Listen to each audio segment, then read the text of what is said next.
We come at last to part 3 of Descartes' Discourse on Method, using the Hackett translation here. We are still in the stove-heated room. Descartes is, I believe it's 23 years old, and he's been sitting in a stove-heated room just thinking since we're on page 13 now, and he's been sitting there since page 7.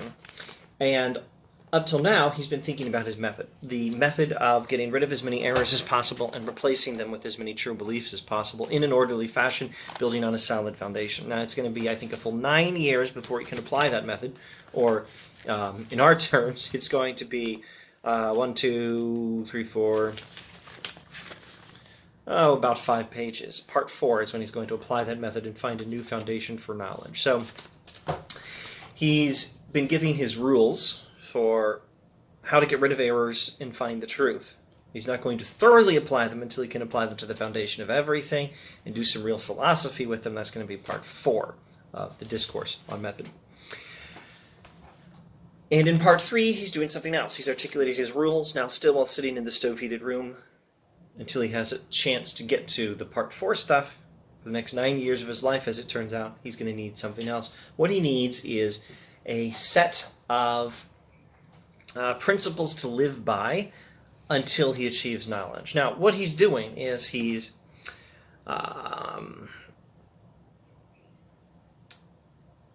tearing down his old beliefs, and then, when he gets to part 4, rebuilding a new set of beliefs to live by, tearing down the old structure of knowledge and building a new structure on a solid foundation, and maybe he'll keep some of the same beliefs, maybe he won't. Well, he will keep a lot of the same beliefs, but not all. And when you're doing that, you're going to need something to live by in the short term, some set of principles to live your life by until you can get knowledge. So basically, what he needs is a temporary dwelling place.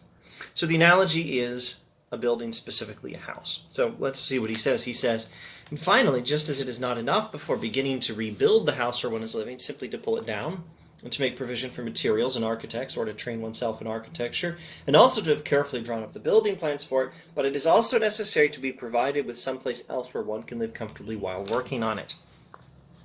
So too, in order not to remain irresolute in my actions while reason required me to be so in my judgments, and in order not to cease to live as happily as possible during this time, I formulated a provisional code of morals, which consisted of about 3 or 4 maxims, which I very much want to share with you. And sharing those 3 or 4 maxims will occupy most of part 3 of the discourse. So we could talk about the separation of action and judgment that's implied here. It's possible to act decisively even when one does not believe decisively. I'm not rendering judgment, but I am acting on judgments I haven't rendered. That's the idea. Now, we could talk about this. I could question this. I could criticize this. I could review some moments in the history of Western philosophy, some ancient skeptics, for example, that seem optimistic about the possibility of separating action from judgment. In this case, having action without judgment, action without belief. And I could think about where I've heard of the idea of belief without action, and maybe give some biblical critique of the idea of belief without action, Book of James and such, or some critique from the American pragmatists of the idea of belief without action, William James, John Dewey, or action without belief. And maybe that's also a biblical one. Yeah, I think that also is the Book of James.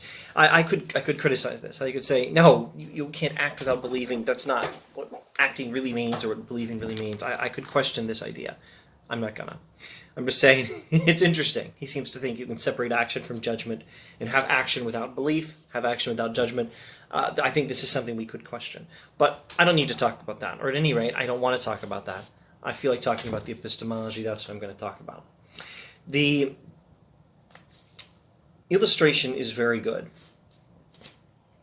He's going to tear down the old structure of knowledge and then build a new structure of knowledge based on a solid foundation, and he won't get to that again until part 4.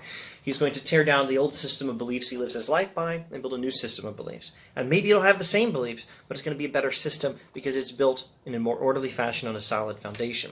Much like if he's living in a pathetic house that doesn't have a solid foundation and is falling apart, and the roof's half caved in over there, and the wall on one side is 3 feet taller than the wall on another side, and there's gaps between all the bricks, you need to just tear that thing down and build again. But when you build again, you can use the same bricks. When you build a new structure of knowledge, you can use the same beliefs, as long as you build it on a solid foundation with proper reasoning. And you can build the new house with the old bricks, but you've got to tear down the house and rebuild, and you need a temporary dwelling place while you're doing that. So Descartes, until, as it turns out, 9 years later, he will be able to apply his method thoroughly to the very foundations of all thought, namely doing that philosophy he's just talked about at the end of part 2, which he's going to do more systematically in part 4, apply his method to the very foundations of all knowledge. Until he can do that, he needs principles he can live by in the short term. Now, what are these principles? It's these 3 or 4 maxims he's going to talk about. And at most I should talk about probably only one in this video because I've spent so much time introducing part 3. The first of these maxims, let's get to that. The first was to obey the laws and the customs of my country, constantly holding on to the religion in which by God's grace I had been instructed from my childhood, and governing myself and everything else according to the most moderate opinions and those furthest from excess, opinions that were commonly accepted and practiced by the most judicious of those with whom I would have to live, etc., to rule myself in accordance with those with whom I had to live, etc., and among many opinions that are equally accepted, I would choose only the most moderate, not only because they are always the most suitable for practical affairs and probably the best, every excess usually being bad, but also so as to stray less from the true path, in case I should be mistaken than if I had chosen to follow one of the 2 extremes and it was the other one I should have followed. Rather take a small error than all the truth, assuming all the truth comes with risking a much bigger error. And, in particular, I counted among the excesses all the promises by which one curtails something of one's freedom, etc. We'll just stop there and comment on it. The first rule, then, is to go along with his own religion and culture. That's it. The first rule to live by until he gets to apply his method for finding knowledge more systematically. The first rule is to obey the laws and customs of his country, hold to Catholicism, and go with what the smartest people or the most judicious people in his own culture think. Go along with the opinions of the smart people and stick with your religion and the laws of your country for now. That's his first rule. You'll find that his set of 4 maxims to live by temporarily, the temporary dwelling place, temporary set of beliefs to live one's life by even if one does not necessarily believe them, is very traditional. This is Descartes' provisional code of morals, and his provisional code of morals is very, very traditional, except